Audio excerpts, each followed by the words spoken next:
मित्रों, सब्सक्राइब करें हमारे यूट्यूब चैनल गौ माता को और बेल आइकन पर क्लिक करें हमारे लेटेस्ट वीडियो सबसे पहले देखने के लिए। एक क्रिया बीच में और भी है जो छठे या 8वें महीने में होती है,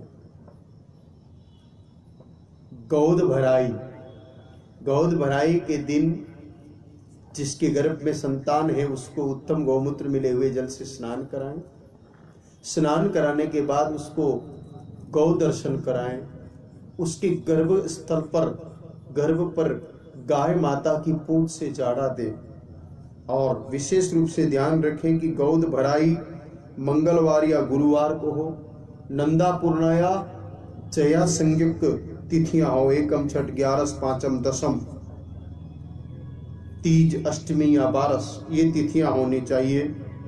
मृगशीर नक्षत्र हो तो उत्तम, नहीं तो श्रवण और मूल नक्षत्र भी चलेगा। ये गोद भराई के लिए बहुत जरूरी है। गंडात और गर नामक करण नहीं होना चाहिए, वज्र नामक योग नहीं होना चाहिए। ऐसी स्थिति में गोद भराई की रस्म पूरी हो। गोद भराई की रस्म में गोदान बहुत जरूरी है, दोनों पक्षों के द्वारा, ननिहाल वालों के द्वारा भी और उस स्त्री के ससुराल वालों की तरफ से, दोनों तरफ से गोदान देना जरूरी है।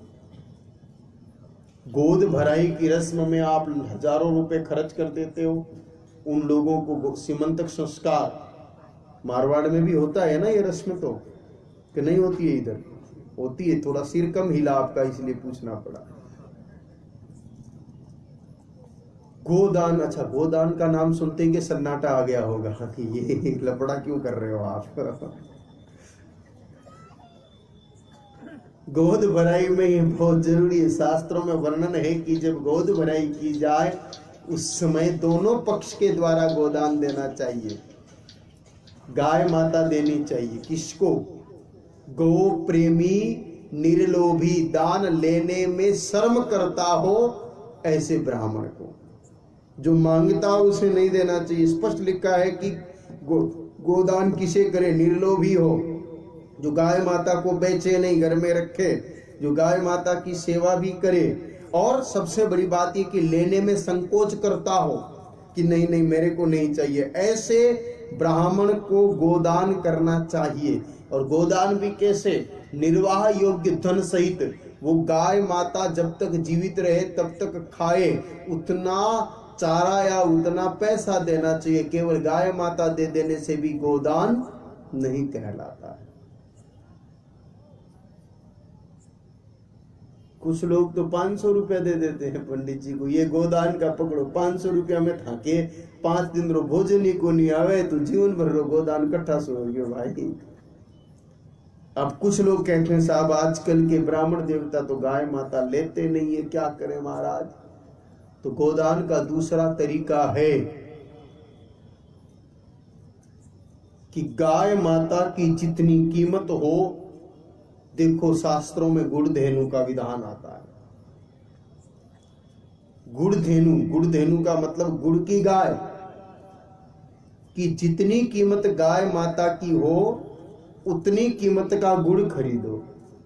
उस गुड़ को ऐसे डिजाइन में रखो कि गाय माता बन जाए। जहां गाय माता की आंख हो वहां पर कटोरी भर के घी रखो। जहां गाय माता के थन हो वहां पर चरी भर के दूध रख लो। जहां पर गाय माता के खुर आते हो वहां पर चांदी का कोई आइटम रख दो। जहां गाय माता के सींग आते हो वहां ऊपरी हिस्से पर सोने के, आपकी श्रद्धा अनुसार, कुछ नहीं हो तो छोटी छोटी 2 गुगरी ही रख दो, लेकिन रख दो। ये आपकी तैयार हो गई गुड़ धेनु। फिर उस गुड़ के धेनु को पूजन करके कि हमारी जो बेटी या हमारी बहू जो है इसका सीमंतक संस्कार, गोद भराई कर रहे हैं, इसकी संतान महान बने, इस संकल्प के साथ वो गौ माता गौशाला को दान कर दो। यानी कि वो गुड़ तो काम आ जाएगा गाय माता के खाने में, और जो घी है वो काम आ जाएगा ग्वाले के बच्चे के खाने में, क्योंकि ग्वाला भी भगवान कृष्ण का रूप होता है। गौशाला में जाके ग्वाले को कभी गाली नहीं देनी चाहिए, परेशान नहीं करना चाहिए, उसके साथ प्रेम भरा व्यवहार करना चाहिए। वो घी की कटोरी ग्वाले को दी जाए और वो जो सोना और चांदी है वो गौशाला में व्यवस्था के लिए, उपयोग के लिए। ये भी गोदान का तरीका है। असली तरीके को अपनाओ, नकली तरीके को मत अपनाओ।